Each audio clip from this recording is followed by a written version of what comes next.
Hey, all you wiretappers. Welcome back to the studio, Gangland Wire. This is Gary Jenkins, retired Kansas City Police Intelligence Unit detective. I have an interesting show today. We normally do the mob, but today we're not doing the mob. But I've noticed my fans like organized violence. That's why you like organized crime. You like organized violence. I talked to a guy about podcast audiences, and women like horror crimes and disorganized violence. Men like organized violence. And so we're going to talk about organized violence today, and that's organized bank robberies, which I love heist movies. I always have, and I think I always will. They're usually intricate, and I have admiration for guys that can put together a really good heist and at least get away with it, at least for a while. But we like to catch them every once in a while, too. So the first guy we're going to talk to is an FBI agent who helped catch our bank robber, Stephen Myers, and this is Shawn Johnson. Welcome, Shawn. Thanks, Gary. So, Shawn, tell us a little bit about yourself. You're a lawyer, you told me, we talked earlier. You're a lawyer. Most guys used to be lawyers that joined the Bureau. So tell us a little bit about that. So after finishing undergrad and law school, I joined the FBI in 1987. Went to the academy for 16 weeks. When I graduated there, my first office was Seattle, Washington. When I got to Seattle, I was assigned to a serial murder task force, the Green River Killer case. My training agent was actually on the task force, so I spent some time there. After we wrapped that up, I went over to the main office and worked violent crime for about 3-4 years. Traditional violent crime for the FBI, bank robberies, kidnappings, fugitives, interstate thefts, those types of things. And then following that, I transferred to the National Security Squad. I worked both counterterrorism and counterintelligence investigations for a few years. Following that, I transferred back to the Violent Crime Squad, and that's where all this came to fruition. Back on the Violent Crime Squad. We'll talk about the case here, of course, but following my time in Seattle, I transferred back to the Midwest, to Milwaukee Division, the Madison Resident Agency. I spent 7 years in Madison. I worked gangs, drug conspiracies, writing wiretaps for a few years. And then following 9/11, we stood up our Joint Terrorism Task Force there in Madison. I supervised that until at that point I transferred back to the East Coast here to the FBI Academy. I was instructor for new agents at the FBI Academy for 6 years. I taught human intelligence work, criminal work, and counterterrorism. Following that 6 years, I transferred to headquarters to the Director of Intelligence, Human Operations, and worked at that headquarters level for 5 years. I've been retired now for 10 years, back in 2016, and I'm still doing work. I have my own company here, Wolf and Owl, LLC. I contract with the FBI, teaching onboard new agents, and also still teaching at the Academy. How did you get hooked up with Stephen? That started about 30 years ago. When you were chasing him, but after that. This coming November is the 30th anniversary of the last robbery. I'm coming up on that. But basically what happened was the Netflix show, How to Rob a Bank, that came out in June of 2024. Of course, both Steve and I were on that show. So through a mutual acquaintance, I got Stephen's phone number. So I called him up after the show was on and said, "Hey, what'd you think about the show?" We talked for a while, and I think Stephen was a bit surprised to hear from me at that point in time because quite a few years. So we just chatted for a while, and that was that. And then last fall, I found out that Stephen had written a book on the case. It's called The Treehouse. So, of course, I had to go get a copy of that book, read the book very intently, and then I thought, I'll give him a call back and talk about the book. So I called him up, I think it was early November, so last year, and we started talking about the book and a lot of things I read in the book that I didn't know before, which is interesting. And it's a fascinating book. And he said, I wrote that book the first year and a half I was in prison. And I have the original manuscript that I wrote, which is, of course, much more voluminous than the book. And he said, do you want to read the manuscript? And I said, sure. I'm in Virginia. Steve's down in North Carolina. So last year, right before Thanksgiving, he drove up and we met up at that point, and he brought the manuscript. I'll show you in a minute. And we started chatting, and since then we've been collaborating and become good friends, which is interesting after how this relationship started in the first place. So we've been collaborating on this and doing a variety of podcasts and just trying to get this story out. It's been an interesting twist. I would say that anybody else that I encountered as a subject over almost 30 years in the Bureau, I would not be doing this with, of course, but it just worked out really well. We got a lot of interesting stories since we've met, but I've really enjoyed our time together and also being able to do shows like yours to get this story out because, as I said, the Netflix show, we have a background or basic understanding of what happened, but there's so much more behind the scenes that people don't know, which we're really excited to talk about.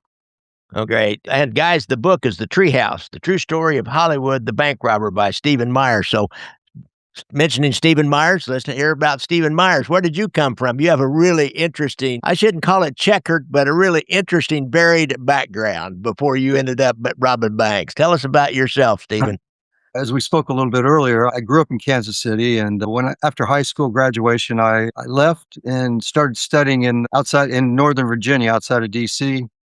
And I studied there in college for about a year, I think, and then I transferred to England and went to a college there and was working in sculpture and architecture, studying architecture. And from there, I went to Germany and did an apprenticeship with an architectural firm for furniture making and design. And after that, 3 years there, I went to Norway, I got a visa to restore some old Norwegian mountain architecture up in the Telemark Mountains. And I was there, and then I moved to Oslo, opened up a studio and started working. And I can keep going, but after that, after a number of years in Oslo working there in my own studio with sculpture and furniture, and then I went to Italy with the auspices. The first time there was a new concert house in Oslo that was being built, and it was all in marble. So I decided to do some maquettes. It was a competition for the exterior part of the concert house. And I went to Italy and I did these two models that were in marble for the concert house. And then after coming back and submitting and so on, obviously I didn't get it, but I moved to Italy from there, and I spent my last years there, I think about 6 years in Italy, working there at my studio and so forth, until I returned back to the States. I returned back to Northern Virginia, DC area, started opening my studio, working there. And at that point, the first time I ever met Scott, I was in my studio, and my brother had come to me. This was in Northern Virginia, in Great Falls, and asked if I wanted to build on this barn that they purchased in the south of Olympia in the country. And I said, sure. I didn't understand why. But anyway, he told me, and we got out there, and I don't know if you saw How to Rob a Bank, you realized before the bank robbery, Scott was a crystal meth cook. This was long before, this was in the very beginning years when that stuff started happening. And he had studied at Evergreen College in Olympia, biology and chemistry and so on and so forth. He wanted to be a doctor at one point. And so he was very astute with chemistry, and he started cooking this stuff, and he set up laboratories. And he was quite how can you say, he was a unique kind of person. And his personality was not typically how you would imagine someone like that to be. He was very meticulous. He was like a scientist, disciplined, ordered, but free-spirited. He wasn't stodgy or boring. He was just the opposite, but when he worked, very disciplined. So I came out there to be a sort of front for building this barn. They had bought this property out there with this big old barn in the mountains toward the coast. And it was a sort of a front to show why we were there building on this barn. And in the top loft, this huge barn, he had his laboratory set up.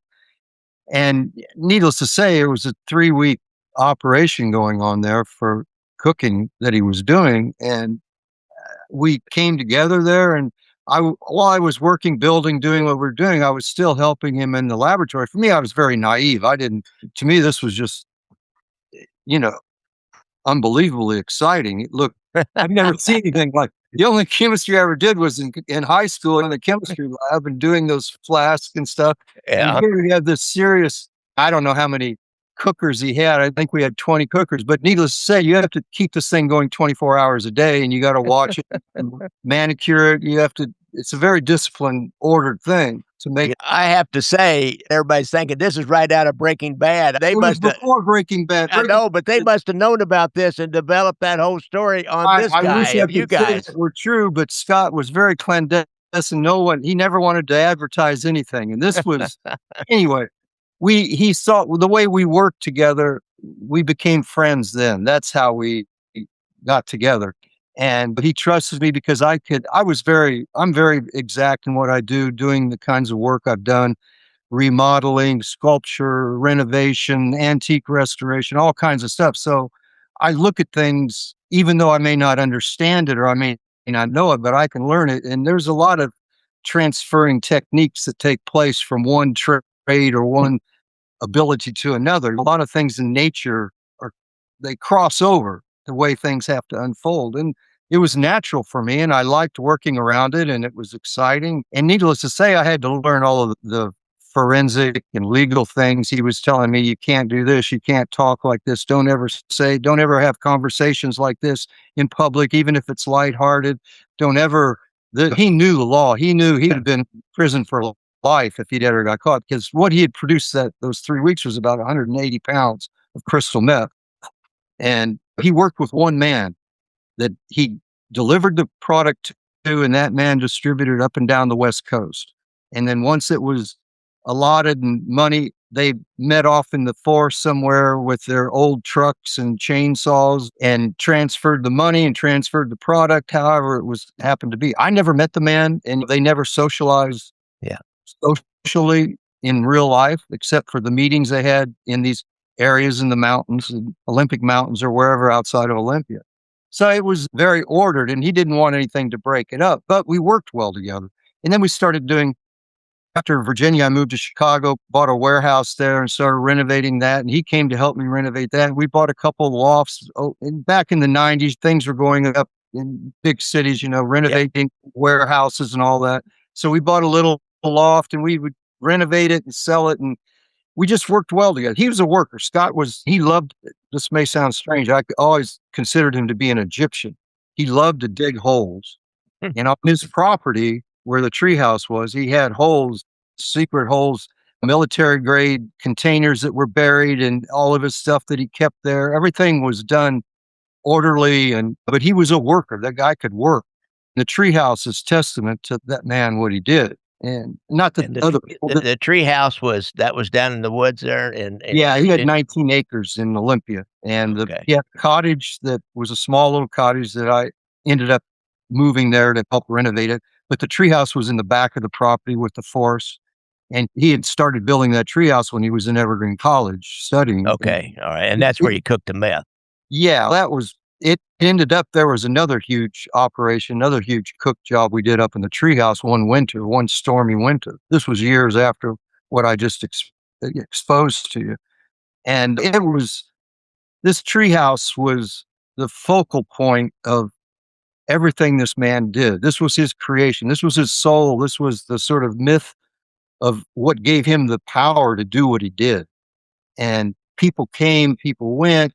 Everybody loved it. He had politicians there, local politicians, lawyers, business people would love to just spend the weekend with their wife or girlfriend or whatever.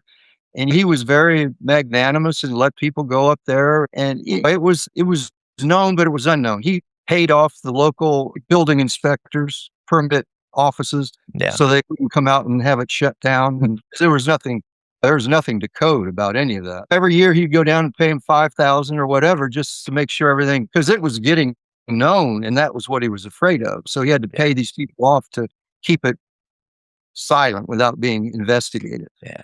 But that's how we started out. And as you saw the How to Rob a Bank, he came to me in Chicago, and we'd known each other, like I said, a number of years now, and we were friends.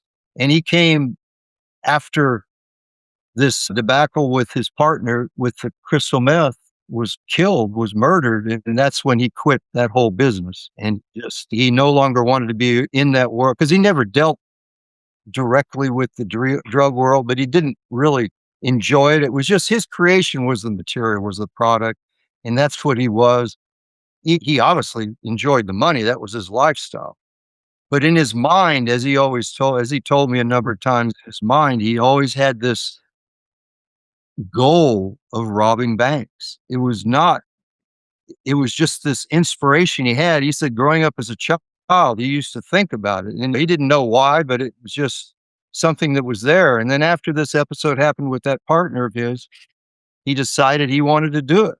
And what he realized was the real difficult part is going in, either you go in with ski mask or whatever stupid disguises people have. He realized it's a failure. And he knew that going in violently is not the way to do it. It was just something had to click that before. And he studied FBI files on failed bank robberies that hadn't been consummated yet or found out about, just different stories to learn a little bit of the psychology and the techniques that were used by the FBI for surveillance and so on and so forth. And he's also studied CIA journals and things like that to get an idea of that side of the world. But when it clicked for him was when he realized having prosthetic masks so that you could go in and look like a real person without them clicking the alarm, and you can go in there calmly and demand. But at the same time, it was a growing process. This didn't happen overnight. I mean, things didn't just evolve one day and it all happened like that. It was a growing learning process through mistakes as well.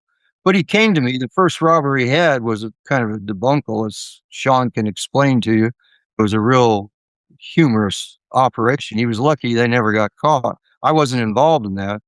And then after that, he came to me in Chicago, and that's when he revealed to me that he's doing that, and he wanted me to come out and help him with the prosthetics and with the electronics and with so somebody he could trust that he knew that was going to be there for him. And that's how. Let's swing back to Shawn then. Shawn, Yes. tell us about that first bank robbery that he did. So the first robbery, it was a Seafirst Bank. It was June of 1992. It was Scott and Mark Biggins. Not much planning went into it that I could tell, because Scott had some kind of a disguise, nothing elaborate. Mark was wearing a President Reagan's mask, kind of going back to the Point Break movie, they were wearing president's masks. Anyway, they go to Seafirst Bank, basically without a plan, getaway plan. There was another woman that was helping him out during the getaway, but she was outside. Anyway, they got about $20,000 from the teller drawers, which wasn't bad. An average bank robber, lucky to get $1,000, that'd be a lot. So they progressed after that, of course, but they really didn't have a great getaway plan. They had to ask or get keys from a customer who was lying on the floor to take their car. So they had seen this older man driving in the parking lot. And after they got the money, Mark walked up to this gentleman who was laying on the ground. "Sir, may I have your keys, sir?" And so, of course, we gave him the keys. They go out to this vehicle. They were having some issues getting it started. I guess they finally got it started and drove away from the bank. They didn't meet up with their getaway partner. They abandoned the car. They ran across a golf course to meet up with her someplace else. It was just like, it was a Three Stooges group. But one thing about that robbery, though, well, I'm sure we'll get into some of the investigative process here, and Stephen can speak to this story too, that during the robbery, Scott, I'm sure not knowingly, actually called Mark by his name, Mark, in the bank. That was the first robbery. So we knew through the course of the next 4.5 years that one of these gentlemen was named Mark. So that was the first robbery. Again, $20,000, not a big deal. And we had, at the time in Seattle Division, we had an average about 300 bank robberies a year.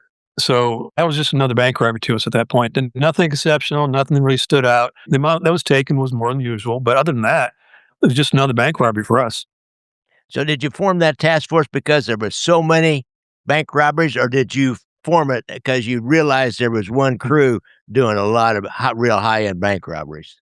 The task force was formed about 3-4 years into this investigation, the Violent Crimes Task Force, which I stood up. It had federal agencies, state and local agencies on there. We were focusing on violent crime in general, but in particular was what we called the Hollywood case.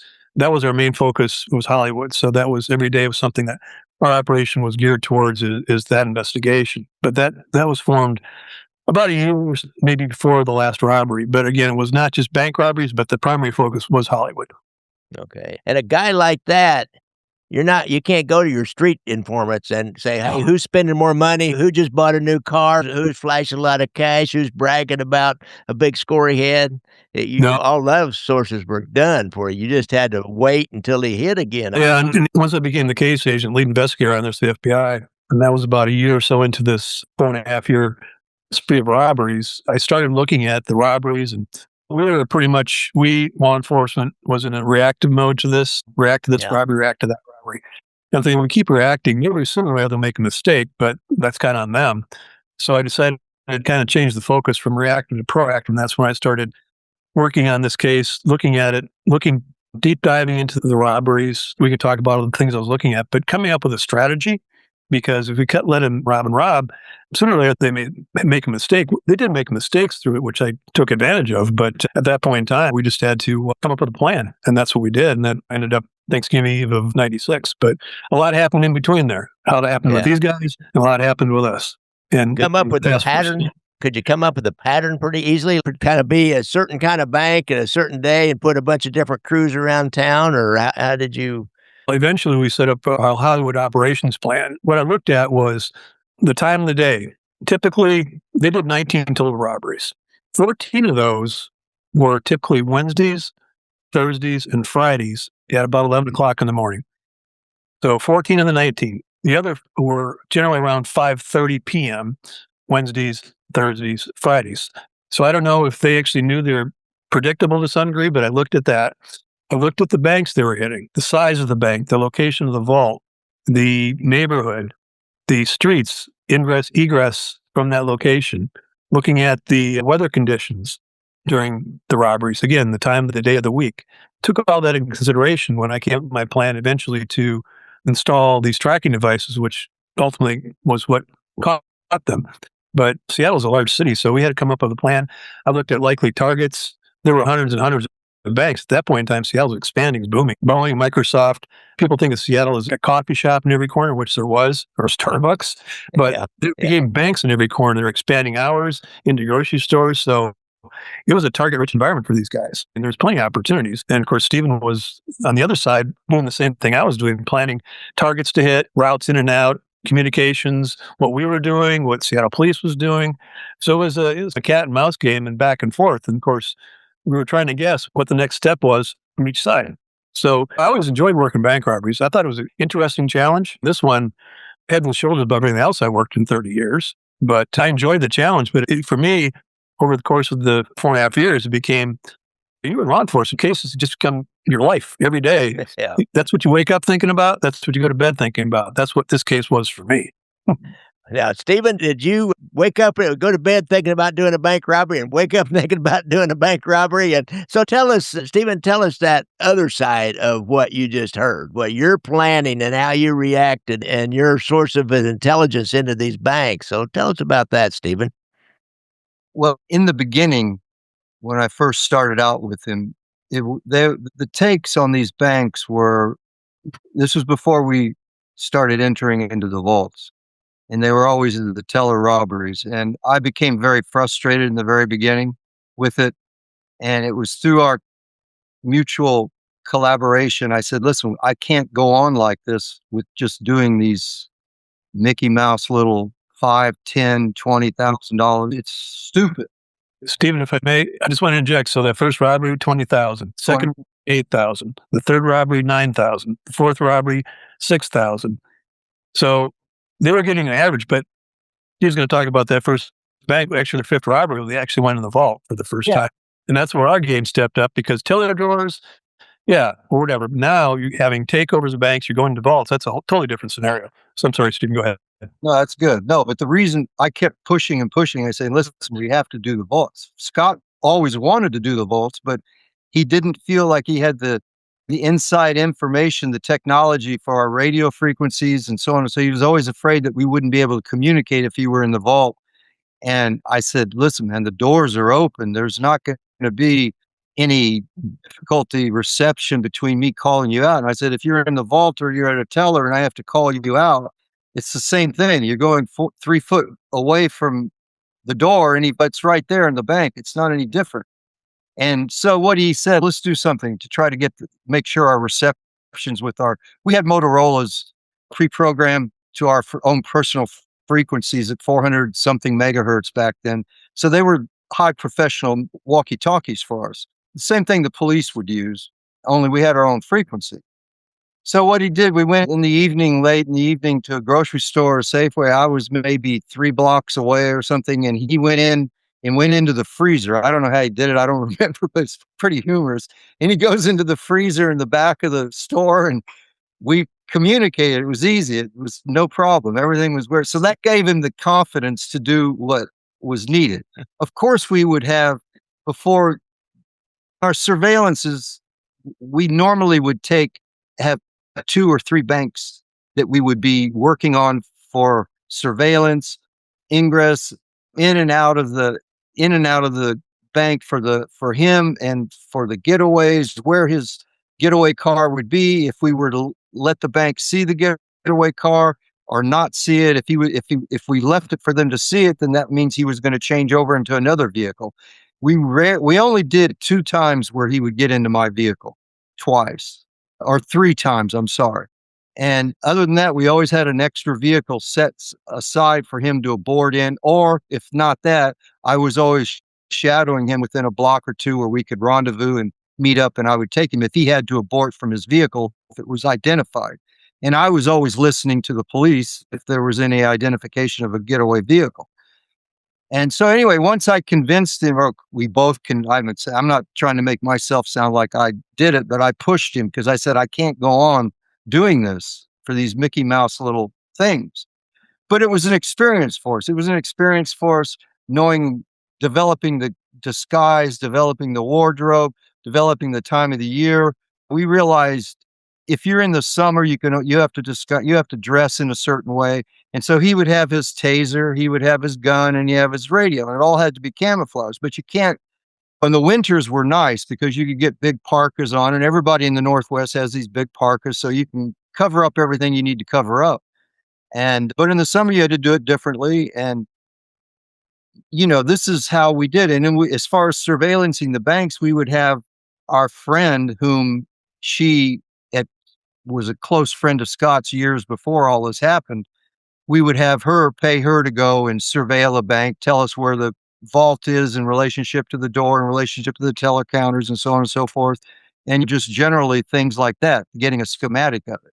Sometimes I would go in maybe a week before and deposit money or take money out or whatever it was I did. It didn't look anything strange. It was pretty normal transaction stuff. But to get an idea what the bank looked like and how feasible it was, because he did this alone. He was in the vault. He had to control the lobby at the same time as the vault. So as we progressed with these small little robberies, which sounded for me negative, but they were beneficial in the sense that you learned what to do and what not to do on certain levels. And so he realized that it became a psychological game, that his disguise being, he could walk in without them immediately pushing the alarm, like if somebody comes in with a ski mask or whatever, that he had time to be able to control the people at the desks, the people behind the counters. He would speak very calmly to them, do this, do that, don't press any alarms, so on and so forth. And being able to get it, then he would go to the vault and be able to do what he needed to do in the vault and then return without anything happening. And if it did happen, I was there hearing the response on the scanner from the dispatch to the police, and then I would call him out. And I don't know where people got this idea in Hollywood about you got 30 seconds to get out of the bank. They got stopwatches and all that nonsense. Yeah. I don't know who created that, but it never ends. They keep doing it like there's a certain time that the police are going to arrive. He could be around the corner and arrive in 10 seconds, or he could be 3 miles away with a lot of traffic and take him 30 minutes. Sometimes the police never even showed up. And for me, it was good because when I'm on the outside, I'm watching the avenue in, the avenue out. Before a robbery, I would see the patrols of the SPD, seeing their patrols on that time and on that day. I would see when deliveries of armored car deliveries were and pickups, so you could see when money was being delivered. There would be more advantageous amounts of money for us there. All of this stuff was logged in, and then we would make the decision on which bank, or Scott would always make the decision. We would have 2 or 3 that we would decide on, and then he would, as we got closer and closer to the time we wanted to do it, then he would decide, I want to do this bank. And then so we did it. And we'd already had all 2 or 3 worked out, so we knew our plan pretty well. And we would do the job. And then after you asked me, what do I wake up thinking about it? Only when we were in the operation mode, which was a month and a half, maybe the max 2 months time of preparing for a new bank takedown. But after that, we went back to our lives. It was as if although I have to state that our lives change, your personality changes. When you jump into this world, it's not the same anymore. Relationships, family, it's not that you disregard any of that, but you have to create a certain side of you that can't reveal yourself to other people. And but at the same time, it's a freedom. I don't know how to express it, but it's a freedom that you've annexed yourself from society in a way that you're there, you're in it, but you're not in it. And you look at this beehive around you and you wonder, why do people do what they do? It's just whether the money's in the vault, sitting in the vault, or it's in our hands, who cares? It's just there. The money's like this stuff that flies around the universe. And our whole, from birth to death, we're thinking we have to organize our life around this system that's been created for us. And yeah, we do. We all do it. But when you break out of that, I guess it's like a counterfeiter that can get away with it for decades and decades. Just print whatever he wants and goes and lives a life. You could say that, although it wasn't to that degree, but you just end up being different. So outside of our operation, I would be back. When I lived in New Orleans, I was always building and rehabbing, and with my real estate, my home, rebuilding that and other real estate jobs. And I always had a front. So did Scott, because he worked, he had stuff he did. So people always thought their work, they're contractors, they're doing this, they're doing, which is true. It was that. And as being an artist all my life with exhibitions and commissions, and I always had my own personal studio, it was just natural. That's what it was. So nobody really suspected us as doing something. They always thought Scott, where he got his money was from marijuana, that he grew marijuana somewhere. That's what they thought. And that's innocuous, especially in the Northwest at that time. Nobody cared about stuff like that. Did they know? Some people knew that he did crystal meth when he was deep into that world, but he always took care of people, not in a Hollywood sense, but because of the treehouse and the community that existed with different kinds of people. There was a sort of, there was no gangster image. Does it make sense? It's not, you would never imagine this man doing what he did, and definitely not bank robbery. Neither one of us. It was just something that would never fit the mold, because we've all been programmed to think bank robbers are this and this way. It's just the way it is. It's almost as if the film industry wants people to, if they're going to think about robbing banks, they have to do it in this way, where it's not the way you have to do it. And the lifestyle became I don't know, smooth and disconnected, but connected in a free way, if that makes sense. Oh, yeah. It sounds like it's a little bit like being in the mob. You have this world where the regular rules don't apply to you. I can do anything because these regular rules don't apply to you, me. They only apply to you little people out there. So that'd be pretty intoxicating. That would be really attractive to a lot. What's different about us, and you take organized crime, is that they have a system. They have a foundation. They have support. They have power underneath it. And they have violence that if they have to resort to violence, they can resort to it. We were just two guys that out of nowhere came and challenged the system. And that is odd. And for me, it was like a creative process. It was creative. The money was the result, because if you're going to do it for $6,000 or $6 million, it's the same. It's just the amount of intelligence you need to get that 6 million. That's what it is. And our whole foundation was a nonviolent, never, if something comes that interferes in the process that we had already predetermined to happen, you just abort. You don't confront, you abort and go on your way, because there's nothing worth anything harming any person in the back, because they're innocent. It's not they who we were thinking of, but you got to, in a way, you're almost wanting to protect them just to keep it as mellow as you possibly can. Yeah. And the police, we both had strong, I would say the police, the SPD, I don't want to sound arrogant, but they're predictable or discernible, and they're workable. You can work them. You can see they have their roots. They have the methodology. There's nothing secret about them. Whereas the FBI, which was what we were mostly always concerned with, because they're silent. And there was no way we could scan their frequencies to hear if there actually anything happening we knew things were happening with us, but we didn't know who or what. And that was the most difficult thing for us, because the respect we had for them and the Seattle police as well. But as I say, the Seattle police are reactive, and you know how their reaction is. Yeah. And Sometimes good. in regards to the police, you have two separate sets of police out there. You've Yeah. got the intelligence guys or the guys that are on the special task force that work with the FBI that are operating where you don't know that they're operating it, but they're operating it all the time. The district guys in the uniform, they do their thing. They're predictable Yeah. and they're always there. You And know what they that's do. what we were, that in the immediate instance of a robbery, that's what you're dealing with. So you don't take them lightly. You just have to know Yeah. their reactions are. And when you're listening, when you have eyes and ears on them, it's doable. It's not though. Yeah, because you'll have some rookie come out with a shotgun, but blazing, baby, blazing. So Like you movies. do not want that. So let's No, I go mean back to that's the police a little bit here, Shawn. Sure. React to some of that. How is the different disguises and stuff? Did that confuse you guys? Did you try to figure out what they were doing? I assume were they doing false mustaches and wigs and different hats and Mhm. things like that? It was that. So how did you deal with those things?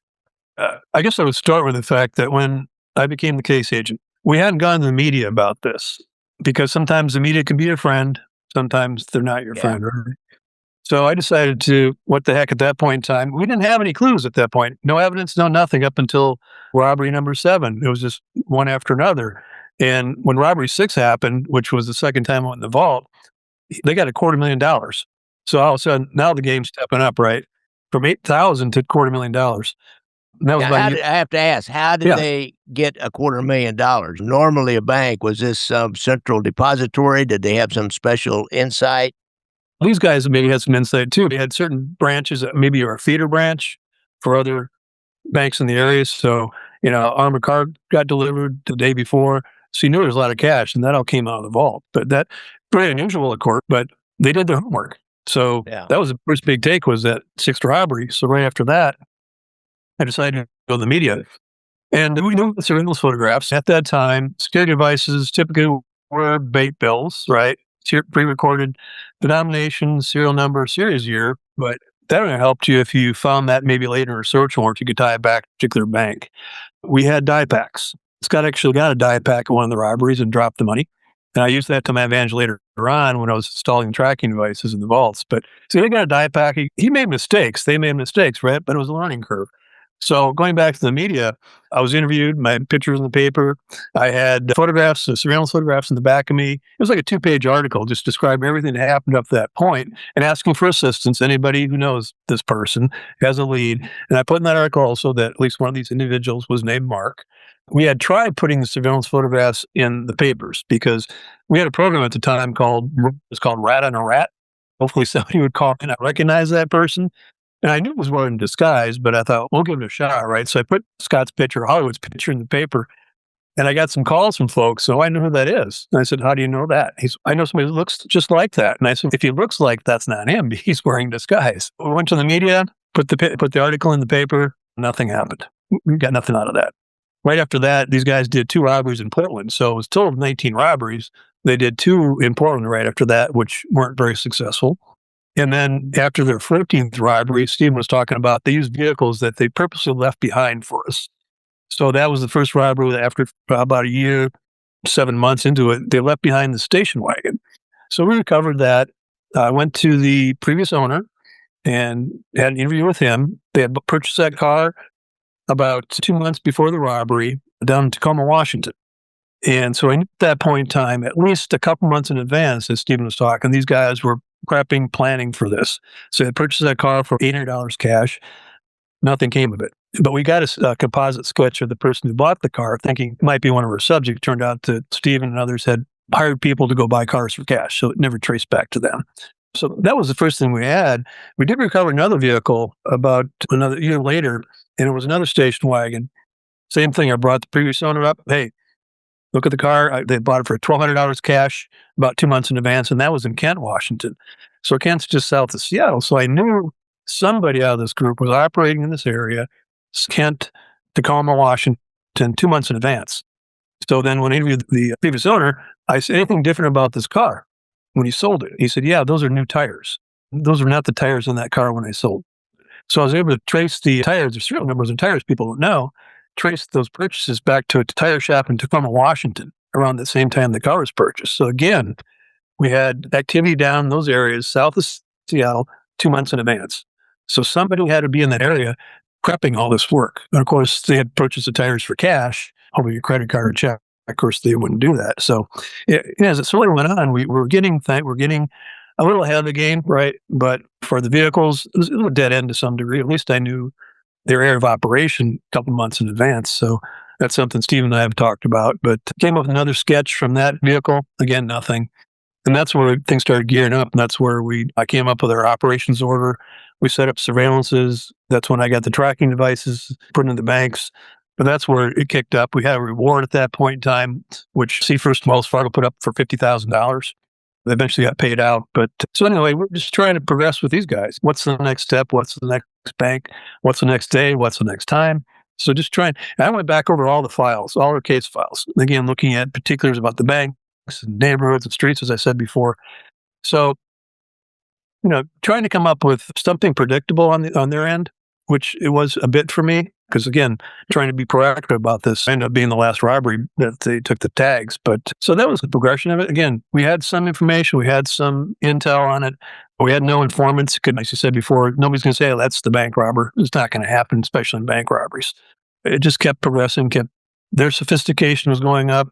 Our planning, our sophistication was going up, going to a technological side, getting tracers or ProNet devices in the banks. So hoping they wouldn't know about that.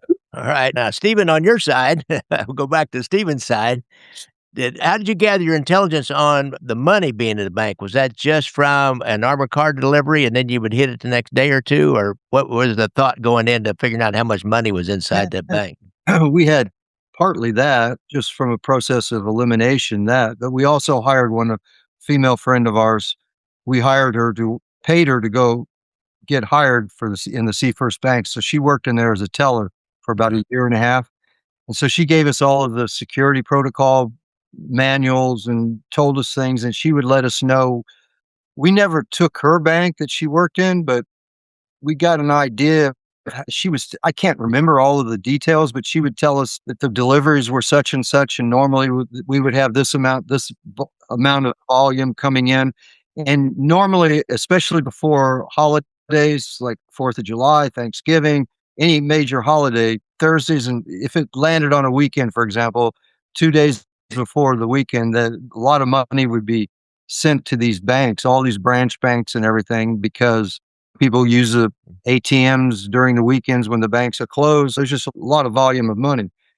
And through armored car deliveries, we would see deliveries going in. Okay, they do this on a Tuesday at 11 o'clock. Well, I would monitor that, surveil that for a couple, 3 weeks to make sure it happened regularly and timing. And then you could see that once, I think a few of our banks, we actually went in right after an armored car delivery happened, but we would wait probably 20 minutes or 15 minutes after they left. And also as if there was police patrol up and down that avenue, not necessarily just for a bank, but they would just have their normal patrols. Yeah. And we would wait for all that to be completed before he actually went into the bank. And we just tried to prioritize certain banks over others. Seattle was very unique in this way, that you would have these small commercial areas with grocery stores, service stations, coffee shops, businesses, not huge like Macy's and big corporations, but small businesses that have to deposit the money. And normally there's one or two banks right there that's going to be convenient for them. So there's going to be volumes of cash. And back in the 90s, people still carried cash bags into them. So the bank has to be available to these outlets when they need cash. And so we would focus on those kinds of things, because surrounding these commercial areas were large areas of residential streets going up and around. And Seattle is hilly, and it's so much vegetation, large trees, camouflage. We used the weather as part of our thing. We wanted as much as possible bad weather, stormy weather, for many reasons up there, especially in the winter months. The summer months is difficult because The weather's beautiful up there, but in the winters, late falls, you have gray storms, rain, and just psychologically, everybody, police, everybody is tired. You're groggy, and there's accidents on the road, and police are held up here and there. So we try to use as many aspects of natural, feasible things that could help us in the actual event. We would try to find times. I know Shawn said we would hit banks at a certain time, but usually one of the Portland banks was where we had to abort was because it was right at lunchtime, I think right before 12 o'clock, where people go to the bank and get money to go to lunch. And it was just very occupied. It was really a bad time to do it because we always tried to get times where there's fewer patrons in the bank. So there's less possibility of any accident, anything happening. And talking about that, you were doing takeovers of the bank in the end, weren't you? Because you had to go in the vault. So you were holding everybody at gunpoint, or at least threat of violence, to lay down. Now, that was pretty dicey. Did you realize there could have been off-duty policemen in there who had more courage than they had sense that might engage with you, or did you even think about that? That's always a possibility. That's why we would try to go into places where there's times when there was fewer patrons. But the one thing, he never made it go in there and wave guns around in people's faces and tell them to get on the ground. He wanted it to look natural, or the fact that if people on the outside are coming by and they don't want to see some activity going, they want to make it look as normal as possible. But that's the whole thing, the psychological part of this. What Scott acquired over time is that the threat was the confidence in the nonviolent way he approached everything. And plus, after getting certain words to use and vocabulary to tell them to do this and do that, only somebody inside the bank would know about that. You wouldn't go in there saying the things he said to be able to manage and control the people.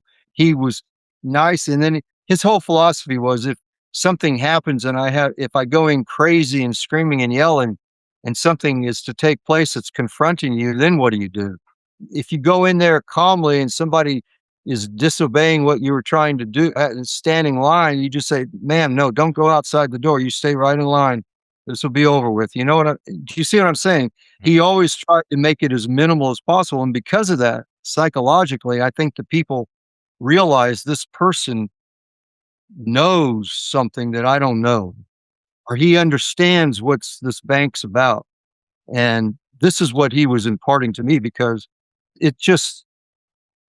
his whole philosophy was, if there happens to be a cop in there or just some guy that has carrying his gun nowadays, the tough guy, and wants to not have this happen to him that day, which is very normal and possible. He didn't want to have a confrontation like that. He would prefer aborting. The whole thing was just to leave. You get out, confront that kind of person. And because there's no upside to any of that, it's stupid. And you're not trying to prove anything. You're not trying to prove that. Do you see what I'm saying? The whole goal is the one goal, and that's to take the bank and get out of there and continue on down the road and go to the next object that you have to do. But over time it becomes everything was the vaults now. Everything was the vaults, and so our goal was, in Scott's creative mind, was 3 banks in a row. This was our goal, was 3 banks in a row, to do this one afternoon, late afternoon in the winter. And we'd already had the banks we wanted from upper north Seattle, working our way down south, one bank after the other. We had the vehicles and everything prepared for this.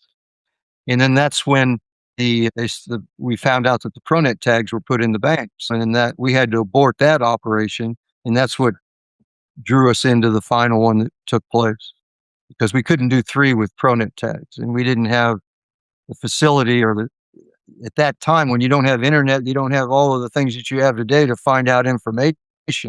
You have to go directly to the source. And if you go directly to the source to ask what's the frequency of these Pronet tags, you're going to ask, why would you want that? Really? If you're trying to jam, which our intention would be to jam them. or to Yeah. block them, Yeah. something. Yep.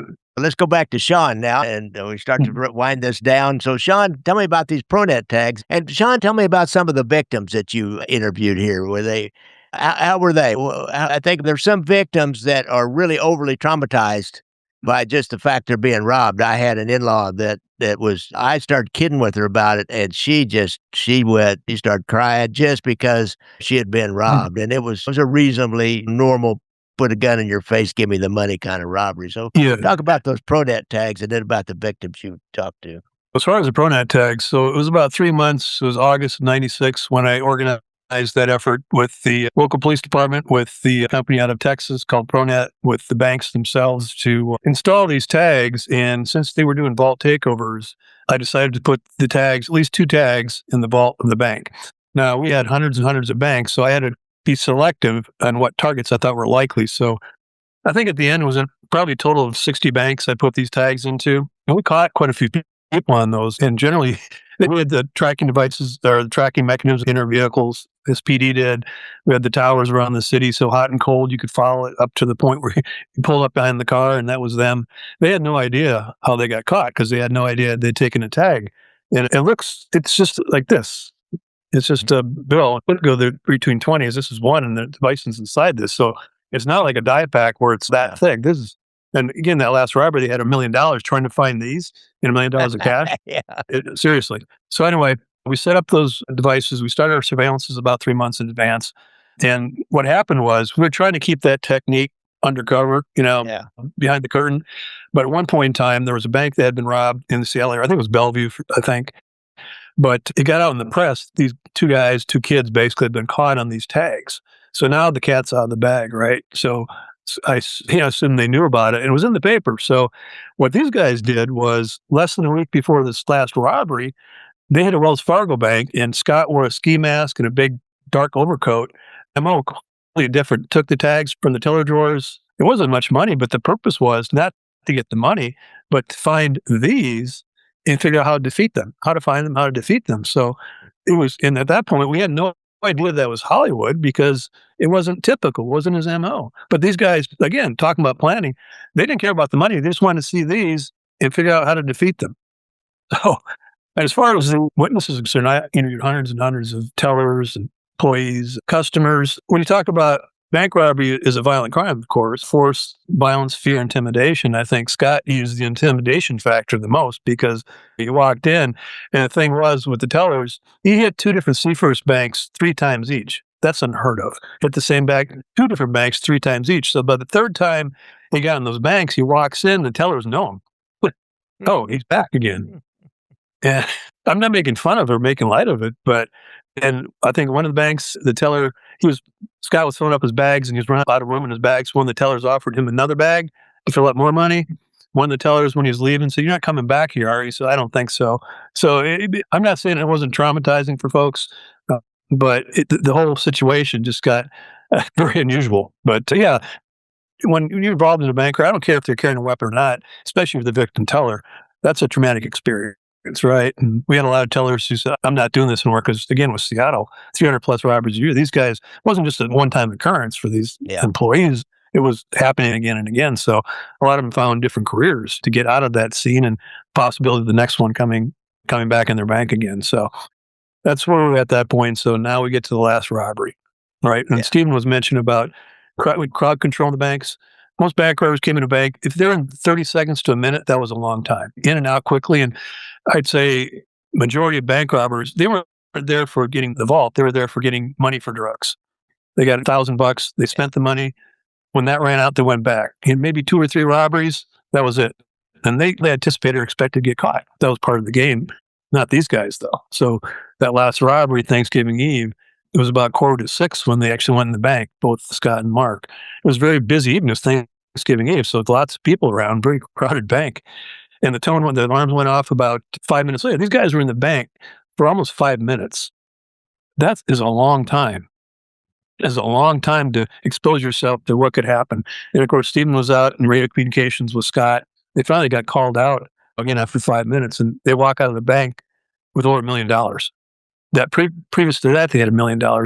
one robbery alone, $1 million. And as an investigator, I was hoping they would come back. I was hoping for another bank robbery, because if they had stopped at the last robbery, before the last robbery, we probably wouldn't be talking today. I think these guys would have been free and clear. Honestly, they would have been free and clear. But I was hoping on, and I've never met Scott Scurlock. I didn't know him personally. I knew Hollywood. I don't know Scott Scurlock. But at the time, I was hoping the greed factor, maybe. And I was thinking greed. I was thinking adrenaline rush. I was thinking the challenge coming back, not just the money. But so I was hoping that they'd come back, which they did that evening. And that's when everything started going crazy. Stephen, why don't you wind us down and was telling about that last day? That last day, that was the buildup. If I can speak about the process of the transformation process of Scott into Hollywood. Now, it was Shawn who, about 2.5 years in, when he mentioned about the big article coming out in the Seattle papers, and I'd seen this article, and this was the first time we finally came across Shawn, came across the FBI. We had a face. We had somebody we knew now, whereas before we didn't. It was all opaque. We knew they were there, but we didn't have anything. But now we had it, and there he was. And it was a symbiote. I felt a kind of connection to the man, even in the article. I don't know how to explain it. And obviously, at the end, the last day, the last robbery, when finally met Shawn, when I lay on the street having been shot up, I saw him, and he came up, and he was just to me, very recognizable. In myself, I don't mean it over emotionally, but to myself, it was as if, okay, the guy, here we are, our partners arrived. Does that make sense to you? He became he became part of our whole system, and in a good way, not in a bad way. There was no animosity or anything, but this was good, which was the opposite of the SPD. But anyway, that day when you're building up, everything had been planned, and we had Mark come in because the lobby was a much larger bank. This was one we'd found years before, and it was too big for Scott to do alone. But now, because of the 3-bank project we had, we couldn't do that. So we went to this one because we knew the volume of money right before Thanksgiving was, we were told something up between $5 and $10 million in the bank. So you had to have 2 people for that kind of volume of money. I don't know if that exact amount is true or not, but I know that when Scott finally, when he rendezvoused with me after they left the bank, he got in and he said, man, I had to leave 90% of the money there. So, and we got $1 million. So whatever that meant. Okay. But that day leading up to it, before we left Olympia, every time the preparation for Scott turning himself into Hollywood, and unbeknownst to us, when we started this disguise work, it was just for the purpose, the technical purpose of defeating, being identified as who you are, being able to go in. But once Shawn in this newspaper termed him Hollywood, then it became almost a show, not for Scott in the sense of braggadocio or anything like that. It was almost as if now he had a moniker on him. He had a tag on him, like a dog tag. And something became more, this Hollywood became more than what it was before, if that makes sense to you. So the process of leaving Scott and turning into Hollywood was a very kind of, I don't want spiritual, and not really that, but it was a warrior type moment of about 45 minutes or an hour of preparation, everything. I was in charge of everything. Was wiped down. The cars were wiped down. Everything. If we were leaving evidence left, all of the handguns that were carried were wiped down. Bullets were wiped down. Everything. The cars were completely clean. And it was a very solemn moment. And then this time, usually Scott's alone doing that. Whereas now we had Biggins. So I had done the prosthetics for him the month before and gotten all that prepared. And I was doing his makeup after putting his prosthetics on. And Scott was doing his own way, his own makeup, which is what he liked to do. So it's very solemn, very quiet, and we're just intense. And it's like you're going into battle, not in a shootout battle, but a survival battle. You don't know what's going to happen. As much as you try to plan everything, you never know. And we knew this time that there was a task force. There were these ProNet tags. And like Shawn had said, we took this smaller bank in the same region of this bank and de-disguised Scott. just so we could get the Pronet tags. And Scott, after he left his car, we rendezvoused and he got into my van and he went through the money. I don't remember what it was, 28,000 or something, but it was all just from the tellers. So it was different kinds of bills and nonsense. And he got 3 of them out within 5 minutes. He got 3 out, and it was very easy for him to do it. And he did it alone. So we said, if it was that easy, then we can get Mark up here, explain to him where they're at in the bundles. Once you crack open the bundle, where they're at, and get them out. On the last robbery, when I called them out of the bank and they rendezvoused with me and got into my van and started going through the money, Scott had gotten one of them within 2 minutes, 3 minutes. And he handed it to me and I threw it out of the window. And that's what gave us the good amount of time. Probably had 15 minutes before the police actually caught up to us, because they had to find that tag that I threw out and deactivate it and then get back in and start triangulating us again. And by that time we were some miles down, on our getaway route. And here we go. And we'd gone through this getaway several times, because it was a very circuitous route, in and out, back and forth, because you don't want to go in one straight line when they're triangulated. You want to make it very difficult. And we had 2 other getaway cars stationed as we were going out of the city. If we had to abort, we could jump into those. And we were close to one, maybe a block away from one. And Scott suddenly says they'd gone through the money.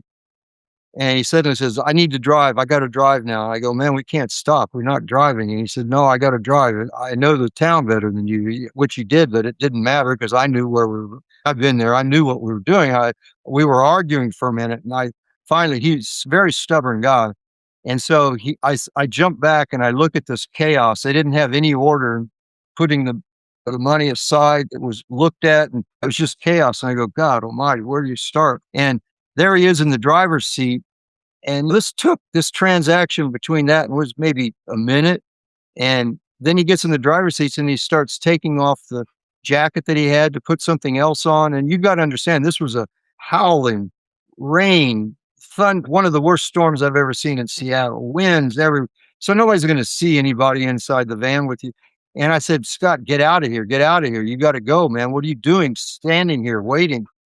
And finally, when he goes up on the knoll, he turns left and he says, and I'm down on the ground, down the bed of the thing, trying to go through money. It was just chaos. And he says, they're everywhere. They're everywhere. And so he pulled in, and they were I looked up out the back window of the van that we were in, and there was the cop cars coming. And he didn't speed away or anything like that, but it should have been the point. This is what's really interesting about all of it, is that this would have never happened before. It was almost as if it had to happen. I keep looking at it through my mind. Because this is not how he would have operated before. And there was many other things before this leading up to it, at the property, at the things that should have never happened with his girlfriend and different stuff that we would have never done this. And yet here it is. He pulls in front, and then the SVD starts shooting in the back of the van. And Mark was the first one to get hit. He got hit and he fell down on the ground. They said they shot me. He was very calm. Passed me, pour another cup of coffee for me. That's how it was. He just fell. And then Scott stops and he gets out. His whole philosophy was, there was a bank robbery in Chicago years ago. Ex-cop was a bank robber. He had an armor-piercing rifle that shot out the engine of a pursuing cop car, and it worked. And so he always had that in his head. That's why he had that assault rifle, semi-assault rifle with armor-piercing bullets, was out the engine to stop them. And I argued with him. I said, man, if it gets to that point, hey, so you shoot the one out, they're everywhere. They're going to be everywhere. It's not. We got to figure. To me, it was always like, if you have that there, the possibility of you using it out of chaos in your mind is more probable than if you don't have it. Then your mind is going to leave, run, go, get out, do what you have to do to get out of there. But anyway, that was his thing. That was his security base, to have that. He gets out of the van and jumps out on the side sliding door where I was at, right by the sliding door, and takes and click on the jammed, his rifle jammed. I mean, this is just God. Mickey Mouse as you can be. And then he jumps back in, throws the rifle down, and the door is still open, and the sliding door. And so then as he starts up, he's not speeding, he's just going like normal. I don't know why I didn't jump out at that time and just start running. I don't know why. And then they start shooting it. Then the cops start shooting again. Now, this was not the FBI. This was the FBD. This was Mike McGann, who was the main shooter. And then they shot my left arm. And my left arm's just, I don't know if it was because of the splayed bullet going in, but it was I had a bigger hole. It blew my whole bone apart. My whole arm started swinging in front of my head.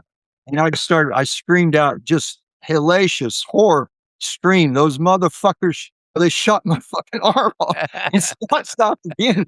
I guess I must have scared the hell out of him. He gets out with that shotgun that also had slugs that were armor piercing, which was you don't get a shotgun with a slug to try to shoot somebody. It's for one reason.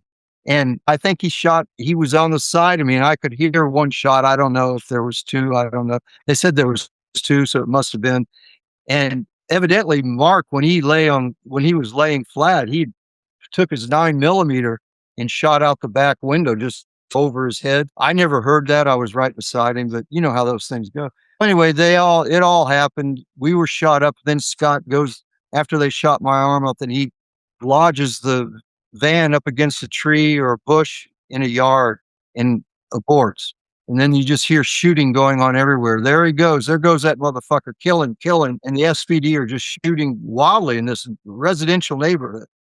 And then Mike McGann, the shooter who ambushes, comes in and comes around and starts screaming and cussing. This is all, by the way, this is all in the book. When you read my book, you're in the voyage. You're in the bank robberies. You're listening to what Scott's saying in the bank. You're hearing the police dispatch. You're hearing the dispatchers. You're in the whole thing is just like this voyage. You're going through a voyage of 4.5 years of robbing banks and our life, people. And so he yells at us, and he's got his dog Beethoven outside the van. Get out of the fucking van. Get out of the motherfucking van. And I get out, and he says, get on the ground. And I didn't have, both my arms were shot at this point. Both of my arms were shot. So my right hand was clawed. I didn't have this one, so just hanging and flopping around. And I get down and I fall on my knees. He says, get on the ground and put your hands behind your back, screaming at me. Mother F this, motherfuck this, fuck, screaming, yell like a madman. And he had Beethoven, the German Shepherd dog. He was muzzled. He was in my face. And I said, man, I got no arms. And so I had to flop down on the wet. It was pouring down rain and everything. And I flopped on the ground. Get your arms behind. I said, man, I started cussing. And I said, shut the fuck up. I don't have any arms. You shot them off. And he was like this crazed. He was like on a crack or something with his shotgun around me and just cracked out. He was like, I'd never seen a cop like this, because most of the cops really that I came across while in the hospital and just transporting, they were all nice guys, sober minded. This guy was crazed. And so that all happened, and that's what happened. Scott got away, and they were shooting through the neighborhood, and the whole story. You saw the Netflix, so you know what happened. And then, and he hid out. I think he got shot forensically. His father, when he went to his autopsy, I was told that there was a gunshot in his leg that was crusted over, that was older than obviously the headshot that he did himself. But then once he shot himself, that's when the Seattle police shot into the camper he was holding up at. So he had a lot of other bullet holes in him, even though he was dead. But there was a one wound, and that makes sense because he would have never hid up in some camper. Physically, we were both physically, especially he was. He could have outrun any cop out there, and he was ahead of them. He had the go on them, so he could have gotten away. But if you're shot, you can't go into a bar or a restaurant or something and act normal. He could have done that if he hadn't been injured. So he was injured before, in my speculation. Interesting. So that was the end of that, and then that's life goes on, and then one world can change into another. Yeah. Stephen Myers, thank you so much. The educated, sophisticated bank robber. And if you're interested in this story, if you're interested in really a lowdown on how to rob a bank and how it was done technically, psychologically, dramatically, and a lifestyle that was lived by all of us. Buy the book, Amazon.com, Barnes and Noble online. And you have audiobook, you have ebook, and then you can buy the hard copies too. All right. Yeah. And I'll have links to that in the show notes down below. And guys, I'll put an image of that book so people in YouTube can kind of see that book's out there. Shawn, one last word from the FBI, and then we'll get out of here. I would say, again, very challenging investigation, a lot of twists and turns, a lot of unknowns that became knowns. But in the end, it finally ended that evening. And since that time, again, this coming November, Thanksgiving Eve, is 30 years from that final shootout. And I just find it interesting that we're still talking about this case 30 years later. And again, there's so much more to the story we didn't get a chance to talk about. But that's why I encourage people to read Stephen's book. And when I read it, I found a lot of things I didn't know either. It was brand new for me, but I really enjoyed working with you. And I really enjoyed that after all these years, Steve and I get together and have this good friendship, which is special to me too, even after what happened 30 years ago. Things happen for a reason, I believe, and this happened for a reason. Yep, I agree. This has morphed into something very, very productive, very good. I respect Shawn and his family. And as I say, when I lay in the street and he came up to me on that night, I felt, I wasn't gushing, but there was somebody there that was different. And it was this good guy. And then the debriefing that we went through, I always have respect for him. Yeah, and I always told Stephen during that, this is nothing personal. I'm not judging for what you did. This is strictly professional. When I sat down 4 days for the plea agreement and we talked about a variety of things, not just bank robberies, that's the same with Mark Beggins. And I think you get a lot more out of folks thinking about law enforcement back then and now. You get a lot more by tuning to the respect that you would respect yourself. So I think it's much more accessible than the other option. Really, especially professional criminals like this. They all understand the rules and know the game. Where it's just I always thought it was a big game where we played cops and robbers with real bullets. So thanks a lot, guys. I really appreciate y'all coming on the show. Thank you, Take sir. care. We look forward to it. All right. All right. All right. All right. All right. All right. All right.